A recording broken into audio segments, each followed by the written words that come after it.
CenturyLink Field, or as it's now called Lumen Field, is the extremely loud home of the Seattle Seahawks and its famous 12th man fans. Lumen Field broke ground in 1998 as a replacement for the Kingdome, which was beginning to show its age due to its cheap initial construction budget. Lumen Field finally opened in 2002 with the look of a new stadium built for the new millennium. Calls for a new stadium to replace the Kingdome escalated in the mid-1990s as issues with the roof, including roof tiles collapsing into the stands before a Mariners game, really began to escalate. With the threat from both teams to move elsewhere, the Seahawks and Mariners were both awarded new stadiums to be built with public funds. The decision to use public funds proved controversial after local billionaire Paul Allen, co-founder of Microsoft, called for a statewide referendum to vote to ask the public for approval to build the stadium.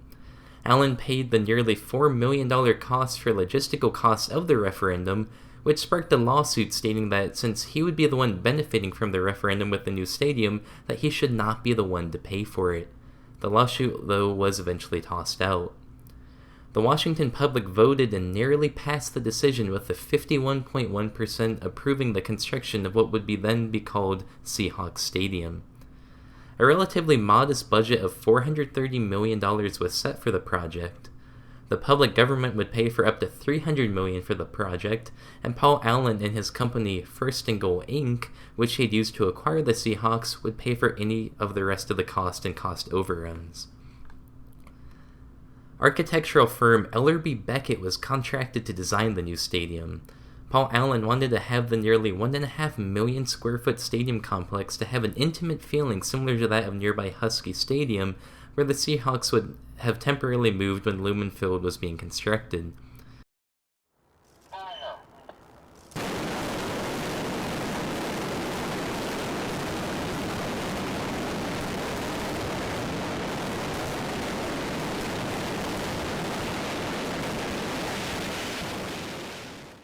Construction ran into major issues when the site of the stadium was discovered to have soft topsoil.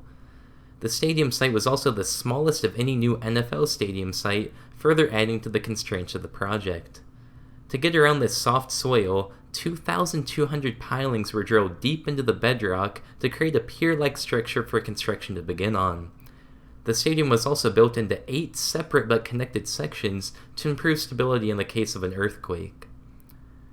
Further influencing the project above and beyond what may be normal for an owner, Allen rejected plans for a retractable roof to be put on the stadium.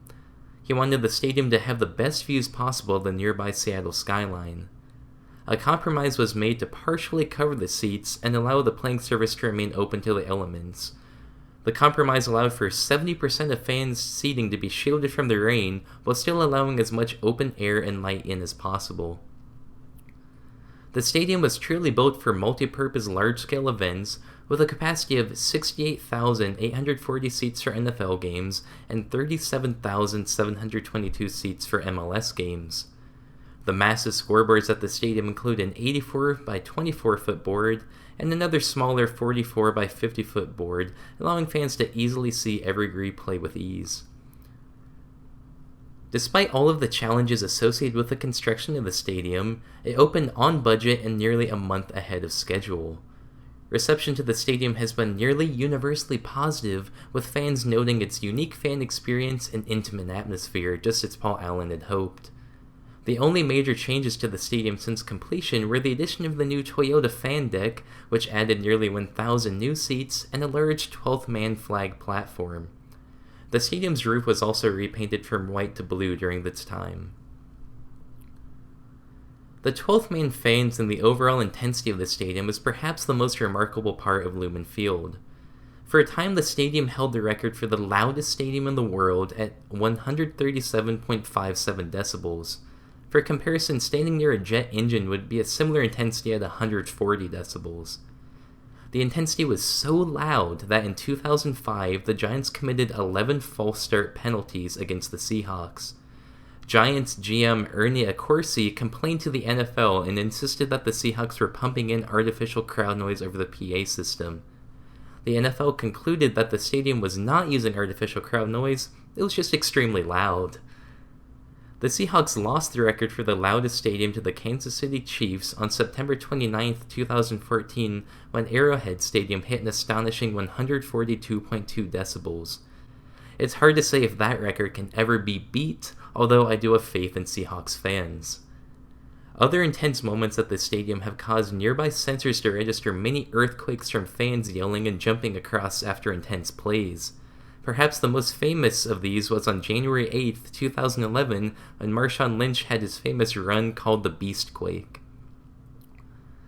Like many other modern stadiums, Lumen Field has gone through a variety of name changes in its relatively short life. What started off as Seahawks Stadium was renamed to Qwest Field in 2004. 7 years later, the stadium was renamed to CenturyLink Field after Qwest was purchased by CenturyLink. As part of their ongoing rebranding, CenturyLink Field was then renamed to Lumen Field in September 2020. This name will at least stick around for some time as Lumen Technologies renew the sponsorship deal to keep the stadium for $162.7 million until the year 2033. This is a staggering cost for sponsorship when you consider that the stadium cost only $450 million to build. With that, the incredible Lumen Field and its 12th man advantage have joined the archive of everything. If you enjoyed this video, be sure to subscribe and leave a like. Comment the stadium you want to be covered in a future episode down below. As always, this is Matt, and I'll see you all real soon.